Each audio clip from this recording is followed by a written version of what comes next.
As formas enganosamente reducionistas da obra do artista contradizem a densidade de sentido forjada por uma existência bifurcada. Tais glifos e ideogramas nos transmitem sinais de intersecções, liberdade e escravidão, branco e negro, rural e urbano. Não, de jeito nenhum. O texto cheirava a doutorado e a intenção era de que fosse lido por pessoas comuns. Oi gente, tudo bem? Eu sou a Ana Lu e eu li Raça, da Geraldine Brooks, com tradução para o português de Gabriela Pérez Gomes. Antes de começar a falar sobre esse livro, eu preciso dizer que quando ele chegou aqui em casa, eu fiquei bem assustada. Isso porque foi a primeira obra que eu pedi na minha parceria com a editora Globo Livros. E eu não sei, eu tirei da minha cabeça, quando eu olhei o título, eu pensei que tratava-se de uma autora negra. Não sei, acho que na hora, assim, eu vi um livro chamado Raça, não passou pela minha cabeça que a autora não fosse negra, né? Porque eu achei o título muito emblemático. E assim, juro pra vocês, não me ocorreu que uma pessoa branca resolveria escrever esse livro. Quando o livro chegou na minha casa e eu abri a orelha e dei de cara com uma escritora branca, australiana, eu falei, minha Nossa Senhora, o que eu faço agora? Porque assim, a primeira coisa que eu pensei foi, como que uma pessoa branca vai escrever um livro com esse título e fazer isso muito bem, né? Porque, assim, não, eu não tô dizendo aqui que uma pessoa branca não pode escrever um livro sobre problemas da desigualdade racial. Pode. A questão é, será que é bem feito? Será que ela deveria estar ocupando o espaço de uma leitura que eu deveria fazer de uma pessoa negra que falasse desse tema com mais propriedade? Além de tudo, com um título tão forte, né, que acaba sendo um pouco apelativo, não sei, fiquei girando em círculos, morrendo de medo. Meu Deus, é o primeiro livro que eu peço da editora, tomara que esse livro seja bom. E aí, eu já vou resumir aqui a história falando que, ufa, não foi uma experiência de leitura ruim, muito pelo contrário. Já vou falar então logo da questão do título, pra tirar isso da minha frente e da frente de vocês. Apesar do título ser, sim, bastante direto e forte pra falar desse tema, eu acho que a autora escolheu muito bem o título no fim das contas, porque ela não tá falando aqui apenas do problema racial na sociedade. Ela tá falando de cavalos. E quando ela fala de cavalos na história dela, obviamente ela vai falar de raças. Então, o título, eu acredito que ele seja muito bem escolhido, porque além de ser forte, ele já traz um paralelo de dois assuntos que ela vai interligar de maneira bastante interessante aqui, apesar de dolorida, que sim é a questão de desigualdade racial na sociedade, mas intercalada com a história das corridas de cavalo nos Estados Unidos. E o grande objeto de estudo que deu origem ao seu livro foram os cavalos, e é principalmente daí, eu diria, que vem esse título, claro que entrelaçado com outras questões, mas a gente vai então conversar um pouco sobre essa obra. Bom, então começando, né, o ponto de partida da Geraldine Brooks para escrever esse livro foi o Lexington, um cavalo de corrida que foi, assim, a verdadeira estrela do turf na era de ouro, né, desse esporte nos Estados Unidos, no século XIX.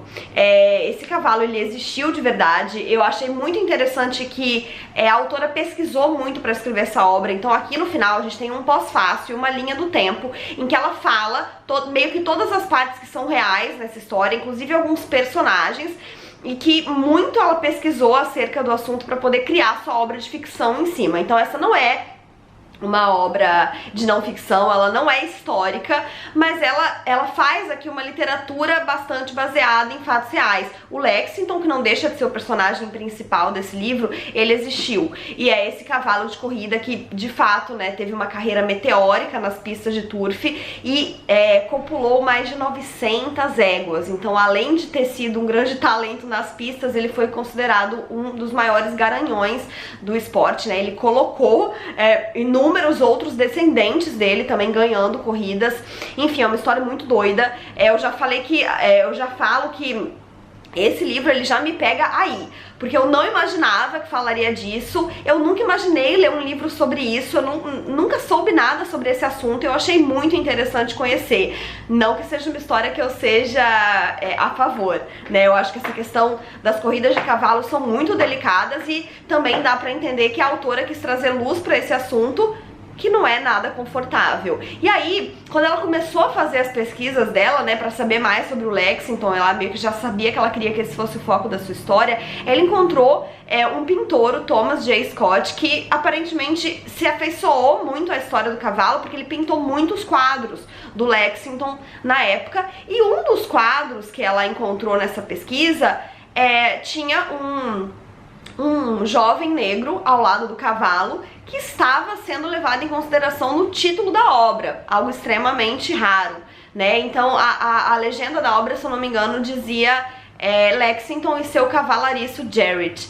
E aí ela então juntou essas duas questões e ela pensou que então o trabalho dela seria falar dessa era de ouro das corridas de cavalo nos Estados Unidos e falar um pouco da história das pessoas negras escravizadas envolvidas com isso, que estavam muito presentes nessas conquistas, até porque na maioria dos casos, né, eram essas pessoas que cuidavam dos cavalos, mas obviamente ficaram de fora dos anais da história, das reportagens, dos louros, principalmente do dinheiro, né? E aí então que ela vai trazer essa história pra gente. A história vai ser sim baseada no Lexington, mas ela vai trazer o seu próprio Jarrett, né, que ela cria em cima desse moço que ela viu na pintura do Thomas. Então a gente vai acompanhar Lexington desde o seu nascimento, que foi recebido, presenciado pelo Jarrett, que era assim um jovem menino negro escravizado de pai já livre. O pai dele era um cuidador de cavalos, bastante reconhecido ali na região que eles moravam, no Kentucky, mas ele ainda não tinha ganhado dinheiro suficiente para comprar sua liberdade, né, comprar a liberdade do filho. Isso era bastante difícil, ele tava ali lutando, mas ainda não tinha chegado lá. E ele levava meio que o Jarrett com ele pra cuidar dos cavalos. O Jarrett era de um senhor branco que ele conhecia e de quem ele cuidava dos cavalos, e o Jarrett ficava junto. E o Jarrett então participa do parto do Lexington, e ele e o cavalo criam ali uma relação muito profunda de amizade, assim, né? Por mais que o Jarrett nunca tenha podido ser o dono no papel do Lexington, porque as pessoas negras não podiam ser donas de cavalos, campeões de turf, ele sempre foi o verdadeiro dono do Lexington. Então era ele que o cavalo respondia, não à toa, né, porque era ele que cuidava do cavalo, era ele que respeitava o animal, ele que tinha um carinho, né, com esse bicho que ninguém mais tinha. E aí então a gente vai acompanhar toda essa carreira meteórica do Lexington, e o Jarrett sempre com ele. Então durante esses poucos anos em que ele faz muito sucesso nas pistas, o cavalo passa, se eu não me engano, por 3 donos, e o Jarrett sempre é vendido junto. E aí a gente tem uma questão que tá muito intrínseca no discurso da Geraldine durante todo o livro, mas que tem um trecho que fala especificamente sobre isso, que é o quanto, né, nessa época, especialmente, né, da sociedade, os cavalos e as pessoas negras escravizadas, elas simbolizavam a mesma coisa para uma pessoa branca, que era status. Então as pessoas brancas gostavam de posar com seus cavalos e com seus escravos, elas gostavam de exibir porque eram suas posses. E aí ela comenta um pouco sobre as feiras de vendas de escravos, e ela fala também um pouco, né, ela compara as feiras de vendas de cavalos com as feiras de venda de pessoas escravizadas, e o quanto, né, os senhores brancos chegavam olhando os músculos, olhando os dentes, né, e de como eles igualavam os cavalos e as pessoas negras. Repito, não que isso seja razoável ou que a autora esteja concordando com esse discurso, ela só relata essa situação que infelizmente não deixou de existir. Então eu acho interessante que ela traga essa visão dos fatos, né, que é muito dolorida. Esse livro fala de questões absolutamente doloridas, não apenas sobre a escravidão, mas também sobre as corridas de cavalo. Quem tem pena de animais, eu espero que a maioria de vocês vai ficar bastante incomodado com várias cenas aqui desse livro, né, porque toda essa questão das corridas, obviamente, é muito abusiva e muito desgastante com os animais. E aí a gente tem essa história que é abusiva e desgastante em diversos níveis, porque a gente tá acompanhando principalmente o Jarrett, que tá respondendo a senhores brancos que abusam dele, que abusam desse cavalo, e no fim das contas ele tá querendo que o cavalo ganhe e alcance o estrelato, porque ele gosta do cavalo e porque ele quer ver o cavalo brilhar, mas pra quem ele tá trazendo essas conquistas, né? E o tempo todo com medo de que um dia eles não sejam vendidos juntos e sejam então separados, né? Como eu falei, o Lexington e o Jarrett vão passar por 3 donos, se eu não me engano, ao longo da história, e cada transição dessas é muito complicada, porque é outra pessoa com outro temperamento, outra forma de dar ordem. Tem um dos donos aqui que a princípio deixa o cavalo e o Jarrett separados, não acha que o Jarrett seja tão essencial assim pra cuidar do cavalo, tenta colocar o cavalo aos cuidados da pessoa, né, que ele tinha lá na fazenda dele, que já cuidava dos animais, uma pessoa que não era carinhosa como o Jarrett, que não se importava com esse cavalo, então acaba deixando o cavalo passar necessidade, acaba machucando o Lexington, e aí o Jarrett finalmente é acionado quando o cavalo já tá mal, pra que ele possa reverter a situação, porque o cavalo só responde a ele. Então, enfim, é uma história ao mesmo tempo, né, principalmente muito dolorida, mas que mostra uma relação muito bonita que, infelizmente, né, esses personagens acabaram tendo que construir em meio a situações de vida tão complicadas ali que eles levavam. Obviamente, a do Jarrett muito pior do que a do cavalo, porque por mais que não seja legal usarmos os bichos dessa maneira, ainda estamos falando de pessoas, né? Então, enfim, é uma história bem complicada em diversos níveis, mas que eu acho que a autora conduz de uma maneira bastante interessante. Quando eu peguei o gancho desse livro, eu não conseguia mais parar de ler, porque eu queria muito saber o que ia acontecer. A gente vai acompanhar essa história por muitos anos e a gente vai acompanhar o que aconteceu, assim, reflexos dela muito depois, porque a história, né, ali do Lexington e do Jarrett, ela se passa em meados de 1800, mas esse livro começa em 2019. Então a gente acompanha, na verdade, 2 personagens em 2019, que são o Theo e a Jess. O Theo, ele escreve para um jornal que fala sobre obras de arte antigas, especialmente com foco em restaurações, se eu não me engano. E ele também é acadêmico e ele tá fazendo uma pesquisa sobre o papel das pessoas negras nas obras de arte antigas. O Theo, ele é um jovem negro, né? Esse assunto é muito caro pra ele. E aí a gente tem também a Jess, que é uma bióloga especializada em ossadas, e ela, nesse momento, em 2019, tá recebendo em seu museu, sem nem saber, a ossada do Lexington. Ela não tem noção do valor dessa ossada, ela não sabe que é de um cavalo tão importante. E em paralelo a isso, o Theo acabou de achar um quadro do pintor Thomas, né, que eu falei lá no início, né, que a autora pegou essa referência histórica. O Theo acabou de achar um quadro do Lexington numa feira, tipo, sabe essas feiras de garagem nos Estados Unidos? Sem qualquer valor, só que ele vê naquela obra ali algo a mais, ele começa a pesquisar o assunto, ele vai no museu que a Jess trabalha, os dois acabam se conhecendo ali. Então a gente a história vai indo e voltando, na verdade, e cada capítulo é de um personagem. Então mesmo quando a gente tá acompanhando a história em 1850 por ali, a gente tem capítulos do Jarrett, capítulos do pintor, enfim, capítulos de várias pessoas que participaram, né, ali dessa época da história, e a gente tem em 2019 capítulos do Theo e capítulos da Jess, sempre em terceira pessoa, tá? Mas com a narrativa centrada nesses personagens. E aí, em 2019, a gente vai não apenas entender, né, um pouco dos reflexos que esse cavalo gerou e causa ainda, né, nas discussões e nas pessoas nessa época, mas também, é claro, é onde a autora vai falar um pouco mais sobre a questão da herança, né, da escravidão e do racismo estrutural na sociedade, das marcas que a gente vive hoje em dia. Então aqui, nesse momento da obra, ela vai falar de um racismo mais atual,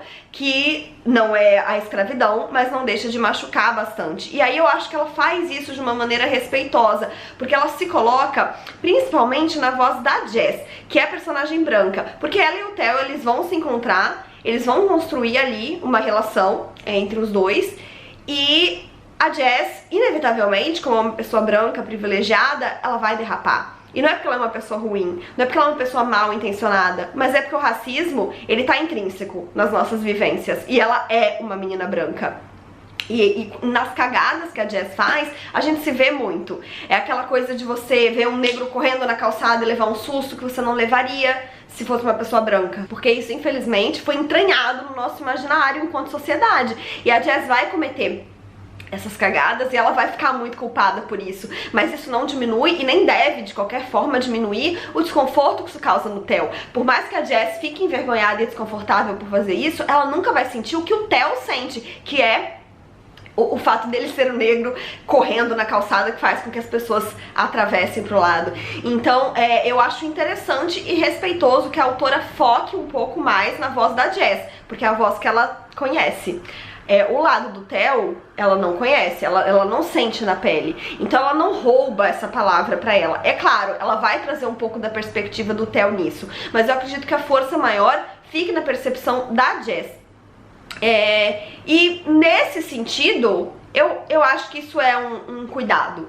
Porque é isso, porque ela não tá roubando a voz do Theo. Eu acredito que porque ela saiba que ela não pode fazer isso. E não é que ele não seja importante, de forma alguma.